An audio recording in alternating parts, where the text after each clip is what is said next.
জুলাই গণঅভ্যুত্থানে রংপুরে আবু সাইদ হত্যায় মানবতাবিরোধী অপরাধ মামলায় বেগম রোকেয়া বিশ্ববিদ্যালয়ের সাবেক ভিসি হাসিবুর রশিদ সহ ৩০ আসামির বিরুদ্ধে তৃতীয় দিনের মতো সাক্ষ্য দেবেন তদন্ত কর্মকর্তা রুহুল আমিন। ট্রাইব্যুনাল ২ থেকে এ বিষয়ে বিস্তারিত জানাতে সরাসরি যুক্ত হচ্ছেন সহকর্মী ইমদাদুল আজাদ। ইমদাদ, ট্রাইব্যুনালে কি তদন্ত কর্মকর্তারা এসেছেন কিনা এবং সেই সাথে আরও জানাবেন কখন থেকে শুরু হবে সাক্ষ্য গ্রহণ? হ্যাঁ, জ্যোতিকা, মামলার যারা আসামি তাদেরকে সকালেই কারাগারে প্রিজন ভ্যানে করে ট্রাইব্যুনাল ২-এ আনা হয়েছে। কিছুক্ষণ সকাল 10:30টার পরেই ট্রাইব্যুনাল ২-এ এই মামলার তদন্ত কার্যক্রম, বিশেষ করে এই আজকে মামলার যে তদন্ত কর্মকর্তা রুহুল আমিন, তার তৃতীয় দিনের মতো সাক্ষ্য দেওয়ার কথা রয়েছে। বেলা 10:30টার পরে আন্তর্জাতিক আপিল ট্রাইব্যুনাল ২-এ তিনি তার সাক্ষ্য দেবেন। গতকালও তিনি দ্বিতীয় দিনের মতো সাক্ষ্য দিয়েছেন, আজকে তৃতীয় দিনের মতো সাক্ষ্য দেবেন।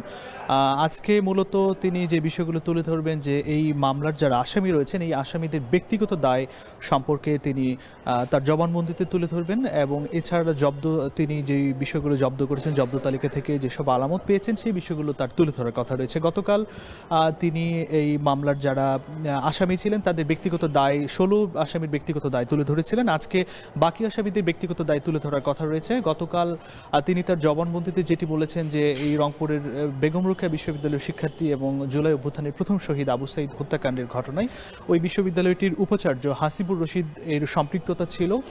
হাসিবুর রশিদ আইন শৃঙ্খলা, ওই বিশ্ববিদ্যালয়ের শৃঙ্খলার দায়িত্বের সর্বোচ্চ পদে থাকার পরও তিনি যেসব আইন বিরুদ্ধ কাজ হয়েছে বা সেগুলো নিবৃত্ত করতে পারেননি। এছাড়া তিনি জবানবন্দিতে ওই তদন্ত কর্মকর্তা রুহুল আমিন তার জবানবন্দিতে তুলে ধরেছেন যে রংপুরের মহানগর পুলিশের কমিশনার মনিরুজ্জামানও এই বৈষম্য বিরোধী শিক্ষার্থী আন্দোলন ছিল যেটি ২০২৪ সালে, সেই আন্দোলনের বিপক্ষে অবস্থান নিয়েছিলেন এবং শিক্ষার্থীদের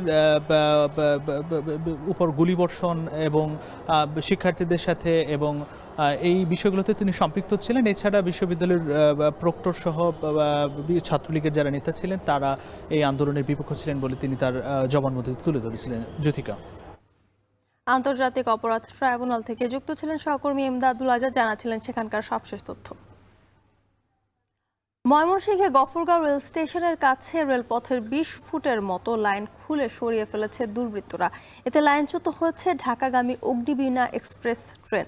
রেলওয়ে স্টেশন ও পুলিশ জানায়, ভোর ৫টা ১০ মিনিটের দিকে গফরগাঁও রেলওয়ে স্টেশনের প্রবেশের ২ কিলোমিটার আগে শালটিয়া মাঠখোলা নামক স্থানে ট্রেনটি লাইনচ্যুত হয়। ট্রেনটি তারাকবন্দি থেকে ঢাকা যাচ্ছিল। রেলপথের